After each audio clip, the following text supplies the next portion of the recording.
Hi friends, నా morning breakfast అండి ఇది. సో నేను నైటే ఇడ్లీ పిండి, నేను రవ్వ పిండి వాడతాను ఇక్కడ.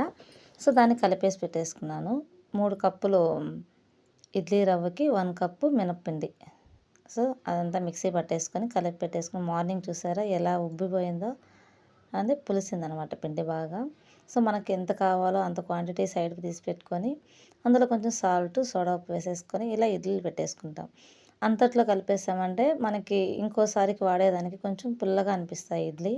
సో అందుకే మనకి ఎంత కావాలో అంతే తీసి పెట్టేసుకొని మిగతాది ఫ్రిడ్జ్లో పెట్టేసుకుంటాము. సో ఈ విధంగా ఇడ్లీలు పట్టేసుకున్నాను. ఇది పిల్లలకి కొంచెం కారం లేకుండా చట్నీ చేసేస్తున్నాను. సో చాలా ఇష్టంగా తింటారు కారం లేకుండా చేస్తే మా బాబుకి. సో తనకి ఇడ్లీ వేసి ఇచ్చేసాను. వాడు తినేస్తున్నాడు, స్కూల్కి హడావిడిగా రెడీ అవుతున్నాడు. సో ఈ లోపల నేను వీడియో తీస్తుంటే ఏదో